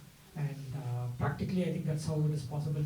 I could, of course, be emotional and say Krishna way of life told, but I think practically speaking, having the Lord at the center of, as Keshav Maharaj told me once, keep the Lord at the center of whatever you do. I think that's the practical, sensible way of living. I don't have a proper theory how this can be possible. I don't know if it answers the question, but yeah. Best of luck. Okay. Very nice. So, thank you very much from both the teams. Was very nice. I hope somehow I felt that there was more in favorism for Varnashrama. I felt, but let's see. Are there any questions from audience if they would like to ask? One who is saying, hey, yes, we should follow Varnashram, or someone saying, no, we don't. In this age and time, it's too outdated. May pose a few points. Any questions? I would like to say 1-2 points. Okay. Like like you mentioned, it's very challenging, but also we see that Hungary we have this system where our group of people, they live together and follow the ways of Vedic culture. And also in India, in many places, we have Gurukuls in Mayapur, Vrindavan, also in Mumbai, there's a Govardhan Eco Village. So Prabhupada stress so much about, in many occasions, he stressed out to establish the Varnashram Dharma, and many devotees are trying their best to establish as much as possible. So it's difficult, we can see that especially outside of India. but still some people are managing. So to one's ability, we can also try at our level and see what way it goes. Checking the analytical provision, it is something like 1 out of 100 people are following. Do you really think that this is going to like become a boom, or is it just going to pass away as time fades? It would become decimal points. Thinking in a practical way, what I believe is, it's like okay, a group of people are following, that's fine. But you don't know how will these group of people stay together because they're really scared of the society. They're, okay, if I go and preach to them, they're not going to follow. Let's only sit and follow, and they're becoming greedy there. Or yeah, so when you see the analytics, like probably like 1 out of 100 people. Yeah, as you said, there is a lot of gurukulas over the villages there. We have gurukulas in Mayapur and Vrindavan. So there's like very few people. Okay, let us take this example. Let's take a typical Indian family. No father is ready to send his son to a gurukul. He wants to send either to a very good CBSE school or to a very IIT. For example, my dad, he sent me to Germany. Yeah, it's something like that. He was not ready for me. He was not even ready for me to go to his temple. It's something like that. So the problem main what is around here is the social system, the people mentality and mindset. And how can I say, if you want to cut down a tree, we should have cut down it in a plant is what I believe. So when problem started, we should have throw down the problem at the very base level. Now it has grown really big. We can't convince most of the Indian parents, most of the people around the world to again go back to Vedic culture, start the Brahmacharya ashram, come on, once again, let's do it. Let's create a boom. It might take a really long time. I don't know whether we are going to be there when the new boom starts. But when we say that, okay, for example, a person, for example, politicians, I guess they're in the age of 50s or 60s, they should be leading vanaprastha life or a sannyasa life, where they have to go and beg food and money from other people. But here in India, we see that all the politicians are making so much money that even their great-grandsons can sit and have, forgetting the rules and culture. If leaders cannot show us really good way, then how can common people follow? I guess there is a verse in Bhagavad Gita also about it. Yadhyadacharati shrestha tatateveta janaha sayat pranam kurute lokastad anvartate. So I feel that it should start with a person or else a social gathering, and it should not only stick on to that particular community, as you mentioned, it should actually expand is what I believe. Expansion is one. The thing is, like how many people can you bring change? Either if everybody are intelligent or if everyone are educated, you can do something. In India, you know how things are. Like when it's all educated, when they don't have basic education system. Again, if they bring in caste in between, like giving priorities to some class of people in IITs, you have 14%, you have 13%. So I sometimes I think around if that's my right, if I have good scores, you have to give it to me.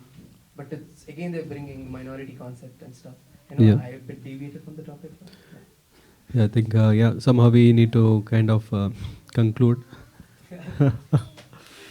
Was very nice, a good challenge already, but I think this can go on and on because I think what you four were speaking, I think we could resonate with our thoughts and opinions. Yes, I'm coming to you, and I'm very happy that we'll hear from the audience what they want to offer, advice, or even challenge, viewpoint, support. Yeah, one from here. I just have something to conclude about this conversation. That is, we can always talk against anything or like whether we want to follow this way or that way. But I believe that word of mouth, there are like, I think 50 people present over here. At least if we can teach our close people how this culture works, then we can educate people. We can complain that, oh, okay, the government is not spreading awareness. We can keep on complaining, but there are rights from our side as well. If we have to spread this Krishna consciousness, we have to also teach people around us how important this is in this Kali Yuga, because else we will just complain and nothing will change. So that's, I'm not against any of these things, but it's us, charity begins at home, so we have to start it, and that's what I believe. Yes, I am, but we have to raise the consciousness somehow, which we are not doing. You are the No, we as in, I'm talking about people who believe this, and I think this concept was created at a certain time. Of course, it doesn't follow, we don't follow in that way, but yeah, again, to raise this consciousness, as they already discussed about, like, it was basically because, like, I want to divide work based on what work you do. I'll just give your designation. So we are misusing it, but we can also change it based on explaining people how it works, and we can do it. I don't have to call 100 people and explain that. I can do it in my home or in my friend group. They will understand, they will spread the word. So I always believe that we should be the change and not wait for somebody to do that.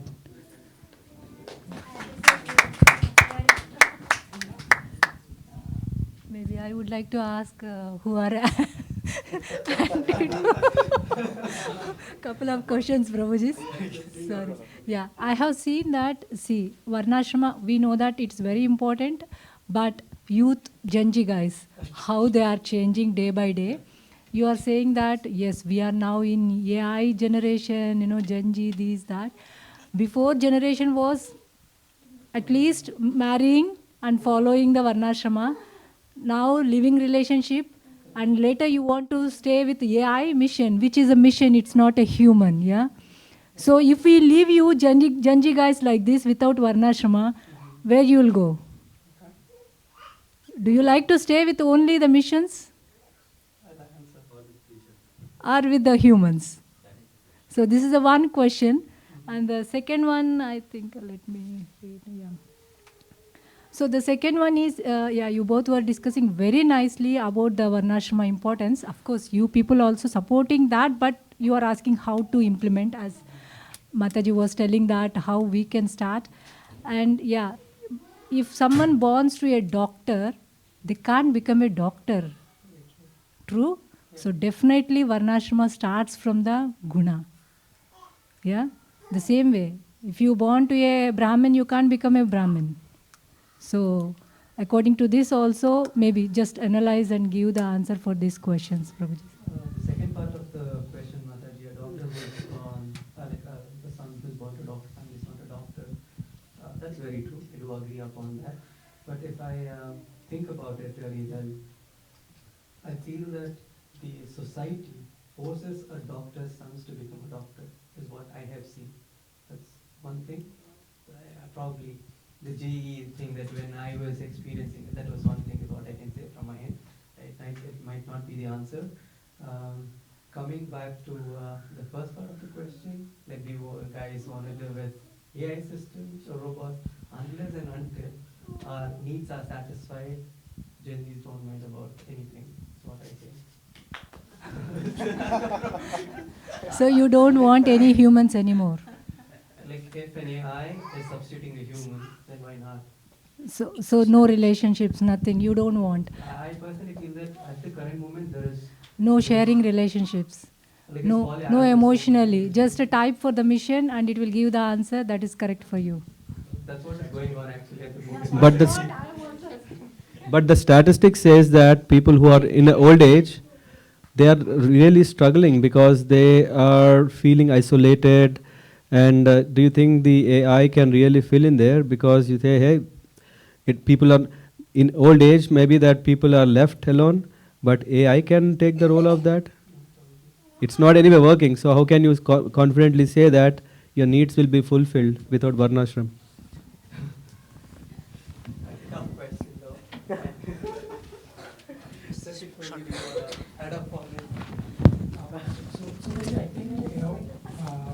With regards to the Varnashrama and the AI, I think those are different aspects. Probably, but I think I can take Mataji's question on this relationships and Varnashrama aspect, and I think Mataji, the Gen Z kind of thought process, they'll be Gen Zs probably there until they are 30, and then the real life will change Mataji. So I think that we may not. Yes, exactly. Absolutely, Madhuri. And I think the reality will keep. It- And the second question, Madhuri, you said like, somebody who's born to a doctor that necessarily do not have Can't to be a become, doctor. yes. Yeah, so that is the current system, but I believe in the traditional world, that's how maybe when Varnashrama was there, despite the qualification, a Exactly. king's child automatically Yeah. kind of goes up to the throne. So I believe in the current system it's more equally poised and Yeah. it's more open compared to the traditional Varnashrama ways of living. Yes, Prabhuji, perfectly. Because in Treta Yuga and in Satya Yuga, it was not like because I born to a Brahmin or I born to a doctor, I can become a doctor. Yeah, it comes through the guna. But coming to the Dwapar Yuga, it started from Shantanu Maharaj father's stage, who is Bhishma Dev father. Yeah. From his generation onwards, started changing the okay, let's now my son should become a king. So, but I mean, this is come to the regarding the Varna, but maintaining the ashrama is very important. I mean, Janji guys, for you people, as you accepted after 30, we don't have life. Yes. Thank you. So, yeah. Thank you, Prabhuji. I'm just giving to Shweta. Hare Krishna. Thank you. First of all, thank you very much for this topic. Actually, in past also, I discussed couple of things with Prabhuji. And what I understood with all these things, because before also I was in, I was in misconception. Rather, I should say that we manipulated this Varna Vyavastha completely based on our own selfish things. I mean, learned people didn't speak up for this thing, or I must say politicians, leaders, kings or whoever, it just got manipulated from Dwapar to Treta to Dwapar Yuga. And then onwards, just we are fulfilling our greeds, our personal interest, our selfishness, and based on that, even discrimination is more and more and more in today's society. As you said, that is practically now it has become, I guess, impossible in India to eliminate this mindset. Na? Yes, we are Brahmins, or these are Kshatriyas, or these are Kshudras, or Patils, or whatever. On this base, now the politicians are winning the things, and I mean, what not. Practically, we have come far from this actual rooted reality of having gunas to perform better in any varna. And coming to the ashram, yeah, anyways, in any age, in any generation, I must say this ashrama, for everyone to understand this ashrama is very, very important, because it has very, very serious implications, how you are leading your life further. If you really want to have moksha or even go in that direction, then after your 50s, it's not like that immediately I will leave everything and go to Vanaprasthashram or something, but slowly, steadily detaching myself from my family things and going towards Godhead or performing my services. That I think ashrama is, for this generation to understand, ashrama is really, really very important. Because Varna, anyways, we manipulated. So Varna is important to understand, but anyways, when you understand this thing and perform the Brahmanical duties, or you get to have satsanga, or you listen to this Shravanam, Kirtanam, and this performing things, you will definitely get those blessings. Na? Sometimes we wonder how, as a mother, I wonder how to teach certain things to my kids of this generation Z or whatever. Na? But simply by praying, na? I don't enforce anything, I pray, because I have that ultimate faith on God. Rather than anyone, telling anyone, I feel, it is increasing the disputes. Rather than that, I will pray to God, please give Sadbuddhi to my kids so that they understand the things in a better way. So, yeah, but this ashram, for my kids also, today's session is really, really nice, and I think they have something better to think about this. Thank you so much. Thank you for this session. Yep, thank you very much. Yep. I mean, I'm sure so many more questions might be there, but because conscious of time, the topic itself is very debatable. So, um, but the purpose of this debate was mainly to appreciate the knowledge. I think the Gen Z guys, they had a knowledge which is based on the material platform, and the one who were favoring Varnashrama, they had the knowledge of transcendental platform, and we should understand the transcendental platform knowledge is superior. When we see Parashakti, Aparashakti, when we see the transcendental knowledge is superior, only thing is Gen Z guys or X, Y, Z or whoever, we are not, or it's not about generation, it's about ignorance. When we are not having the knowledge, even it's not about who is born in 2000 or 2010 or 1980, all of us, when we are ignorant of the transcendental knowledge, we struggle.